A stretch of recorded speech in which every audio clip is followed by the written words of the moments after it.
Hello everyone, स्वागत है आप सभी का इस चैनल पर। और आज हम फिर से हमारी डीमन स्लेयर की सीरीज़ कंटिन्यू करने वाले हैं। तो जिस किसी ने भी पुराने एपिसोड्स नहीं देखे वो चैनल पर जाकर उन्हें चेकआउट कर सकता है। और वीडियो शुरू करने से पहले मेरी आप लोगों से एक ही रिक्वेस्ट है कि अगर आपने इस चैनल को सब्सक्राइब नहीं किया है तो आप इसे सब्सक्राइब कर लें, ताकि मुझे वीडियो बनाने की मोटिवेशन मिलती रहे और मैं आप लोगों के लिए इसी टाइप का क्वालिटी कंटेंट लाता रहूँ।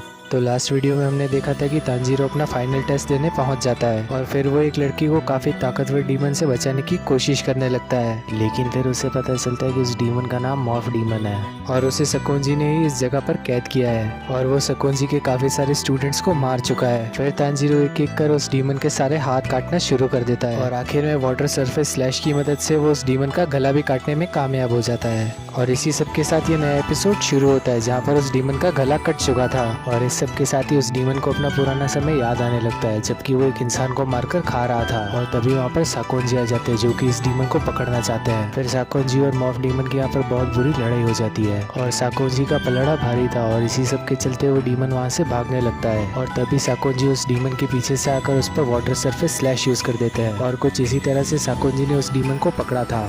और जैसे ही तांजीरो ने उस डीमन पर वाटर सरफेस स्लैश का यूज किया उससे वहाँ पर साकोंजी की झलक दिखी। फिर मॉर्फ डीमन को यहाँ पर अपना बड़ा भाई याद आने लग जाता है जिसे वो बहुत ज़्यादा प्यार करता था, लेकिन उसने डीमन बनने के चलते उसे ही मार दिया। और हमारा तांजीरो उस डीमन की जलती हुई बॉडी की स्मेल से उसका दुख महसूस कर पा रहा था और उस डीमन का दुख महसूस करके तांजीरो की आंखों से भी आंसू आने लगते हैं। और जैसे जैसे उस डीमन की बॉडी जलकर खत्म हो रही थी तांजीरो उस डीमन का हाथ पकड़ लेता है और ये सब कुछ देखकर मॉर्फ डीमन की आंखों में से आंसू आ जाते हैं।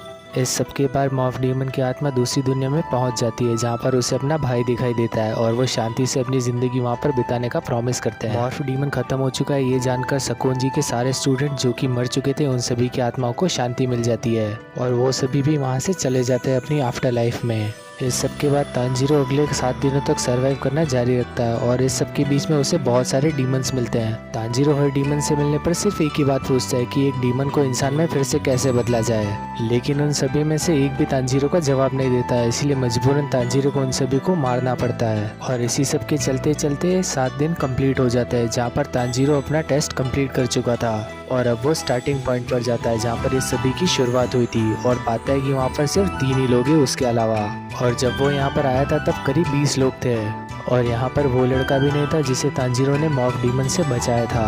तांजीरो के साथ यहाँ पर 3 लोग बचे थे जिसके अंदर से एक बहुत ज़्यादा डरपोक था और दूसरा बहुत ज़्यादा अकड़ू और तीसरी एक लड़की थी जो कि अपने हाथ पर बैठी हुई तितली को देखकर हंसती रहती थी। अब वो ट्विन सिस्टर्स वापस आ जाती है और इन सभी लोगों को बधाई देती है कि इन्होंने डीमन स्लेयर बनने का टेस्ट पार कर लिया। और तभी उन दोनों सिस्टर्स में से एक ताली बजाती है और इन सभी लोगों के कंधे पर आकर बैठ जाते हैं इन सभी के क्रोज। और फिर वो ट्विन सिस्टर बताती है कि ये कासुगा की क्रोज है, इन सभी की मदद से इन्हें अपने मिशंस मिलेंगे। लेकिन उस सुनहरे बालों वाले लड़के के पास आकर बैठ जाती है एक छोटी सी चिड़िया। अब वो दूसरा लड़का जाकर एक ट्विन सिस्टर को उसके बालों से पकड़ लेता है और कहता है कि उसे अपनी स्वॉर्ड चाहिए और उस स्वॉर्ड को बनने में कुछ समय लगने वाला था। ये जानते हुए भी वो उस लड़की के बाल पकड़ लेता है और तभी वहाँ पर तांजीरो आ जाता है और उस लड़के का हाथ पकड़ लेता है और कहता है कि इसका हाथ छोड़ दो। और वो लड़का फिर भी नहीं मानता, इसीलिए तांजीरो उसका हाथ कसकर पकड़ लेता है जिस वजह से उस लड़के को अपने हाथ पर दर्द होने लगता है और वो उस सिस्टर को छोड़ देता है। फिर इन सभी लोगों को यहाँ पर अपने अपने ओर डिसाइड करने थे जिससे इनकी तलवारें बनेंगी। अब सारे ओर बिल्कुल एक जैसे दिख रहे थे, इसलिए तांजीरो को समझ नहीं आ रहा था कि वो अपना ओर कौन सा चुने। और वो सुनहरे बालों वाला लड़का कहने लग जाता है कि ओर डिसाइड करने से कुछ नहीं होगा क्योंकि कुछ समय में तो वो वैसे ही मर जाएगा। अब तांजीरो को यहाँ पर एक ओर की स्मेल आने लगती है और वो जाकर अपना ओर चुन लेता है। फिर हमें एक आदमी दिखाया जाता है जिसका कासुका की क्रो आकर उसे कहता है कि इस बार कुछ बच्चों ने टेस्ट पास कर लिया है। और इसी के साथ हम तांजीरो को देखते जो कि माउंट सकीरी के लिए फिर से निकल चुका था। तांजीरो फाइनल टेस्ट के चलते बहुत ज़्यादा थक चुका था, इसीलिए वो चलने की हालत में नहीं था, लेकिन फिर भी वो हिम्मत कर अपने घर तक पहुंच जाता है। और तभी उस घर का दरवाज़ा खुलता है और वो नेजुको को अपने सामने पाता है। अब नेजुको ने भी तांजीरो को देख लिया था और नेजुको भागते हुए तांजीरो के पास जाती है और उससे गले लगा लेती है। और फिर तांजीरो यहाँ पर खुशी के मारे रोने लगता है और तभी वहाँ पर सकोंजी आ जाते हैं और फिर वो उन दोनों को गले लगा लेते हैं और कहते हैं कि तांजीरो तुमने अपना टेस्ट कंप्लीट कर लिया। फिर ये सभी लोग घर के अंदर चले जाते हैं, जहाँ पर सकोजी तांजीरो को अलग अलग डीमंस के बारे में बताते हैं। वो बताते हैं कि कुछ डीमंस ब्लड स्पेल का यूज करते हैं और ज्यादा ताकतवर होने के लिए। फिर तांजीरो पूछता है कि क्या नेजुको भी इसी टाइप की डीमन है, जिस पर सकोजी बताते कि उन्हें ऐसा नहीं लगता।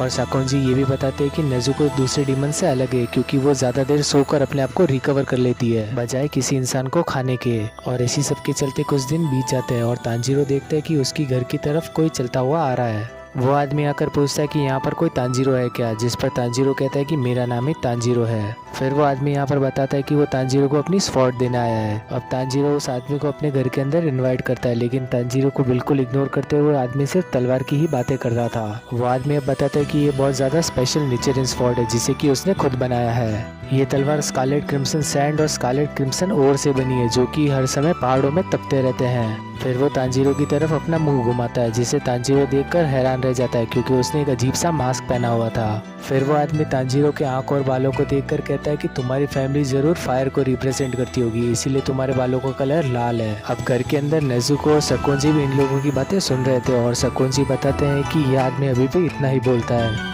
अब ये सभी लोग घर के अंदर एक जगह पर आ जाते हैं, जहाँ पर वो आदमी तांजीरो को अपनी स्वॉर्ड देता है। और जैसे ही तांजीरो उस स्वॉर्ड को हाथ में लेता है, उस स्वॉर्ड का कलर काला हो जाता है, जो देखकर वहाँ पर मौजूद सभी लोग हैरान हो जाते हैं। अब तांजीरो पूछता है कि स्वॉर्ड का काला हो जाना क्या बुरी निशानी है, जिस पर सकोजी बताते कि स्वॉर्ड का काला हो जाना बहुत ज्यादा रेयर है और ऐसा बहुत ज्यादा कम देखा जाता है कि किसी की स्वॉर्ड काली पड़ जाए।